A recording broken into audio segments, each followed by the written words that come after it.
Varjak Paw by S.F. Said and illustrated by Dave McKean.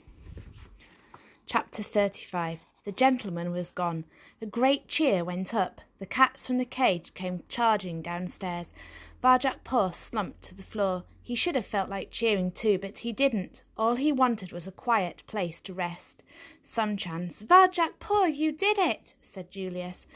Varjak and his friends, they were swamped by admiring green eyes. The Mesopotamian blues swept them up and carried them on their shoulders. Around them the street cats were taking over the Contessa's house. They were everywhere, celebrating their release, enjoying their freedom. "Thank Jalal, that's over," said Mother above the racket. "Now, how are we going to get back to normal?" "Good thing there's all that dry food," said Father. "It's not caviar, but it'll do." Varjak stared at them, shocked. "You don't want to stay here after everything that's happened?"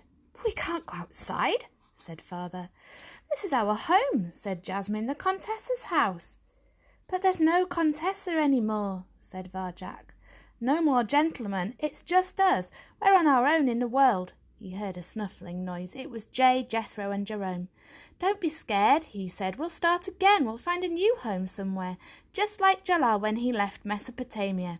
Except this time it'll be ours because we've made it ourselves. Varjak Paw! Cludge!" The family scurried aside as the colossal dog leapt back through the window. Tam turned to Holly, her eyes wide open with wonder. "I don't believe it," she whispered. "He actually talked to a dog, a real proper dog." "He's called Cludge," said Holly. "He's a friend." Cludge's tail wagged merrily. That cloudy look was completely gone from his eyes. They were the clearest black now, and they sparkled with a new life. "Man gone now," he panted. "Won't come back." Varjak grinned. "You saved us all, Cludge. But how did you climb the wall?" Cludge drew himself up to his full height. "Wall scare Cludge, but friends need Cludge," he shrugged. "So Cludge climb wall." More cheers were going up. Some of the cats from the cage had found the gentleman's caviar. They were feasting like they'd never feasted before. Others were streaming through the shattered green window, returning to their lives outside as the sun began to rise after the long dark night. Varjak turned to his family. "That's where I'm going," he said. "That's where I belong." But you and your friends, you saved us," said Julius. "You're head of the family. You can't go now." Varjak smiled at his brother. "I think it's maybe a time there wasn't a head of the family any more," he said. "There must be a better way of doing things." "Show us, Varjak," said Jasmine.